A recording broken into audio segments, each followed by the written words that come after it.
friends, welcome to Sarnia Kitchen. எல்லாரும் எப்படி இருக்கீங்க friends? ரொம்ப நாளாச்சு வீடியோ எடுத்து எப்படின்னா ஒரு மாசம் ஆயிடுச்சு ஃபுல்லா வீடியோ எடுத்து. இப்போ வந்து ஈவினிங் ஒரு ஸ்நாக்ஸ் மாதிரி கொஞ்சோண்டு லைட்டா செய்யலாம் அப்படின்னுக்காக பிள்ளைங்க லீவ்ல இருக்கு இப்ப. சரி அதான் கொஞ்சம் செய்யலாம் அப்படின்னுக்காக ஈவினிங் ஸ்நாக்ஸ் ஃப்ரெண்ட்ஸ். இப்போ எப்படி என்னன்னா அதுக்கு தேவையான பொருள் என்னன்னு பார்க்கலாம். வாங்க வீடியோக்குள்ள போலாம்.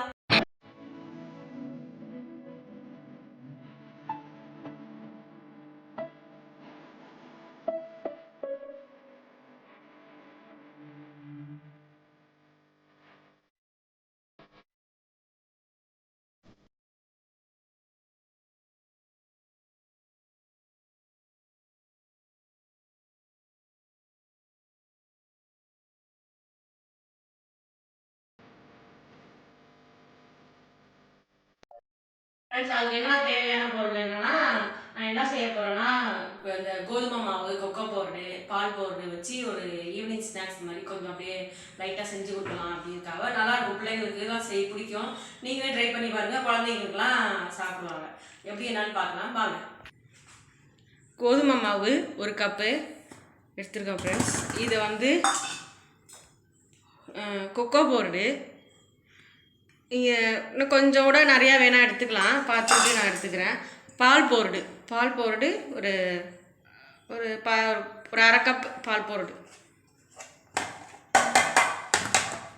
ஜீனி ஒரு அரை கப்பு. நம்ம ஸ்வீட்டுக்கு தகுந்தாப்புல போட்டுக்கலாம். எல்லாத்தையும் போட்டு மிக்ஸ் பண்ணிடுவோம்னா திடீர்னு ஊற்றி நம்ம எடுத்துடலாம். தோசைக்கல்லில் தான் ஊற்றி எடுக்க போகிறோம். இது பேக்கிங் சோடா வந்து ஒரு அரை ஸ்பூன், ரொம்ப போட வேணாம், அந்த பஃபியாக வரத்துக்காக லைட்டாக போடுறேன், அவ்வளோதான். உப்பு தேவையான அளவு ஃப்ரெண்ட்ஸ். உப்பு கொஞ்சோண்டு லைட்டாக ஸ்வீட்டுக்கு தகுந்தாப்புல தூக்கி கொடுக்கறதுக்காக லைட்டாக, அவ்வளோதான். இதை மிக்ஸ் பண்ணிக்கிறேன் ஃப்ரெண்ட்ஸ். இதை நல்லா கலக்கி விட்டுக்கலாம். தாப்பில் விஸ்கு வச்சு கலக்கி விட்ருங்க. கலக்கி விட்டுட்டு கொஞ்சம் கொஞ்சமாக ஊற்றிக்கலாம். வேணாம் தண்ணி ஊற்றிக்கலாம், நீங்கள் பால் கூட வேணால் ஊற்றிக்கலாம். நான் பால் பவுட்ரு போட்டிருக்கேன். பால் பவுட்ரு இது பண்ணிவிட்டு வேணால் நீங்கள் பால் காய்ச்சின பால் ஊற்றிக்கலாம். நான் வந்து கொக்கோ பவுட்ரு பால் பவுட்ரு எல்லாமே போட்டிருக்கேன். தண்ணி ஊற்றிக்கிறேன் கொஞ்சோண்டு, வேணுங்கிறது அளவு தண்ணி ஊற்றிக்கிட்டு ஃபுல்லாக மிக்ஸ் பண்ணிவிட்டு நல்லா ஃபுல்லாக இது பண்ணிக்கிங்க. நல்லா ஊற்றி விட்டுட்டு இந்த மாவு பக்கத்துக்கு வரணும். நல்லா தண்ணி நல்லா கலந்து விட்ருங்க. பால் வேணால் ஊற்றிக்கலாம். என்கிட்ட பால் சரியாக போயிடுச்சு, அதனால் நான் பால் ஊற்றாமல் தண்ணி ஊற்றிக்கிறேன். நல்லா ஃபுல்லாக கலந்து விட்ருங்க. அந்த நம்ம ஊற்றுற பக்குவத்துக்கு வரணும், தோசைக்கல்லில் ஊற்றுற பக்குவத்துக்கு வரணும். இது கொஞ்சம் கிண்டுறது தான் கொஞ்சம் இதாகும் ஃப்ரெண்ட்ஸ். இப்போ வந்து எடுத்து ரெடி ஆகிடுச்சு. கொஞ்சம் கொஞ்சம் ஊற்றிட்டேன். இப்போ வந்து ஊற்றிக்கலாம். இன்னும் கொஞ்சம் ஏன்னா தேய்க்கக்கூடாது, அப்படியே வந்து பேன் கேக் ஊற்றுவாங்கள்ல அதேமாரி ஊற்றிக்கிங்க. லைட்டாக நல்லாயிருக்கும் பார்க்க. அவ்வளோதான் ஃப்ரெண்ட்ஸ். எண்ணெய் எதுவுமே ஊற்றக்கூடாது, அப்படியே வேகட்டும். சிம்மில் வச்சே வேக வைங்க, இல்லைனா தீஞ்சு போயிடுது. அதனால் அப்படியே வேகட்டும் ஃப்ரெண்ட்ஸ். இப்போ வந்து எடுத்துடுறேன். இதை கொஞ்சம் வந்து உடையாமல் பார்த்து பொறுமையாக எண்ணணும், ஏன்னா எண்ணெய் ஊற்ற மாட்டோம்ல, அதனால் கரெக்டாக எடுக்கணும். அவ்வளோதான் ஃப்ரெண்ட்ஸ். எண்ணெய் ஊற்றாமல் நம்ம எடுக்கிறோம், அதனால் அப்படியே எடுத்துக்கணும்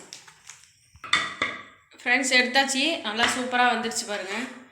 இப்படி தான் இருக்கணும் ஃப்ரெண்ட்ஸ். இது வந்து சாக்லேட்டை மெல்ட் பண்ணி அப்படியே கொஞ்சம் பால் ஊற்றிக்கலாம், இல்லை தண்ணி லைட்டாக ஊற்றிக்கலாம் ஃப்ரெண்ட்ஸ்.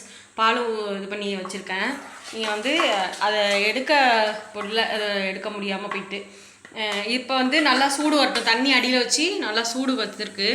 அது வந்து நல்லா கொதிக்கணும், தலைப்பலன்னு கொதிக்கணும். நான் சிம்மில் வச்சுருக்கேன், ஏன்னா ஆவி அடிக்குது, அதனால் சிம்மில் வச்சேன். இப்போ வந்து கரெக்டாக இருக்குது பாருங்கள். இது ஃபுல்லாக கரையணும், இந்தமாரி கரைஞ்சி வரணும்.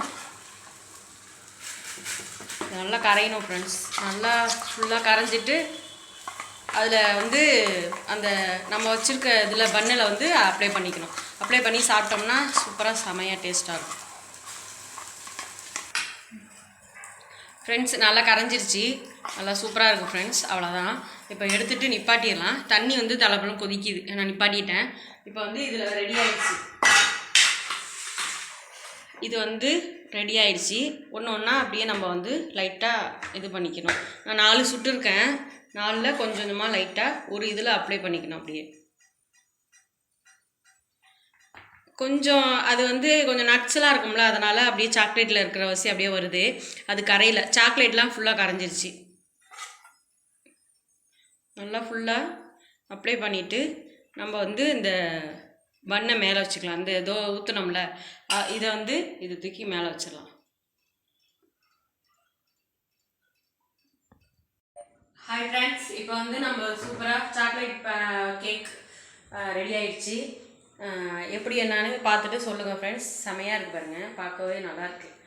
இது வந்து லைட்டாக இது பண்ணி காமிக்கிறேன். சுடுது, கட் பண்ணால் கொஞ்சம் இதாக இருக்கும், சுடுது. இங்கே பாருங்க, அழகாக இருக்குது பார்க்கவும். சாக்லேட்டு எல்லாம் போட்டிருக்கிறதுல சூப்பராக இருக்குது ஃப்ரெண்ட்ஸ்.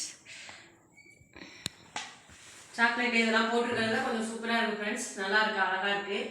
இந்த டிஷ்ஷு பிடிச்சிருந்தா லைக் பண்ணுங்கள், ஷேர் பண்ணுங்கள், கமெண்ட் பண்ணுங்கள். மறக்காம சப்ஸ்கிரைப் பண்ணிட்டு பெல் நமக்கு ஆல் கொடுத்தீங்கன்னா போகிற வீடியோஸ் நோட்டிஃபிகேஷனாக வரும். என் வீடியோவை மிஸ் பண்ணாமல் பார்க்கலாம். அடுத்த டிஷ்ஷு வந்து என்ன செய்யலாம் என்னன்னு நீங்கள் கமெண்ட் பாக்ஸில் கமெண்ட் பண்ணுங்கள். நெக்ஸ்ட் வீடியோ சந்திக்கலாம். டேக் கேர், பாய்.